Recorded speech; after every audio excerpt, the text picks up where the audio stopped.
Bueno, hoy vamos a hablar de la filosofía analítica y cuando voy a hablar de esta filosofía analítica que vemos acá, para hablar de esta filosofía analítica tenemos que hablar inmediatamente de lo que nosotros llamamos el positivismo. Y cuando hablamos de ese positivismo estamos hablando de una filosofía que proviene del empirismo y de la epistemología francesa del siglo XIX. Entonces cuando hablamos de el positivismo inmediatamente a la cabeza se nos vienen Augusto Comte, Henry de Saint-Simon y Stuart Mill, ¿cierto? Estos señores positivistas, o sea, el positivismo solo aceptaba el conocimiento científico como única forma del conocimiento legítimo y rechazaba, por supuesto, pues la metafísica como pseudociencia.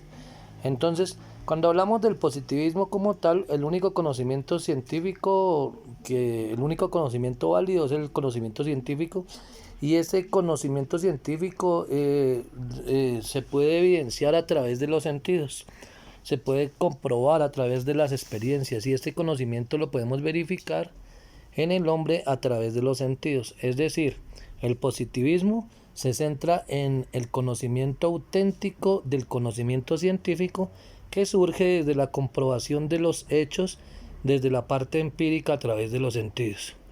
Por supuesto que van a criticar, la metafísica y el idealismo como tal, ¿cierto? Entonces, ahí vienen lo que aparecen unas trampas del lenguaje, lo que van a llamar a esos positivistas unas trampas del lenguaje, y el señor que vamos a ver hoy se llama Ludwig Wittgenstein. Ludwig Wittgenstein nos va a hablar de lo que se llama la filosofía analítica, y cuando hablamos de esa filosofía analítica, él va a decir que hay unas trampas del lenguaje, y esas trampas del lenguaje surgen desde cuando en el lenguaje se tienen en cuenta ideas como Dios, el más allá, ¿cierto? Entonces, en el lenguaje de la filosofía analítica, que es el matrimonio de la filosofía con el lenguaje, nosotros nos vamos a centrar en lo que llama un lenguaje natural o en un empirismo lógico del lenguaje. Es decir, un lenguaje que es basado en los hechos reales, materiales y no ideales. Cuando se habla de la filosofía analítica de Wittgenstein, estamos hablando de una filosofía analítica que declara que el lenguaje ordinario es imperfecto y defiende la necesidad de que haya un lenguaje ideal. Ese puede ser un lenguaje científico, un lenguaje religioso, un lenguaje moral, pero un lenguaje adecuado basado en la realidad. Estudia la relación del lenguaje con el pensamiento y la realidad. Y dice en la relación del lenguaje y pensamiento que todo lo que se puede pensar se puede decir, y todo lo que se puede decir se puede pensar. Entonces, cuando habla del lenguaje, habla de unas proposiciones que ya habíamos trabajado, que dan una descripción de lo que es la realidad. Cuando el lenguaje no surge de la realidad, es un lenguaje ordinario que no tiene cabida en la filosofía analítica. Nuestro pensamiento debe estar dirigido hacia nuestro conocimiento.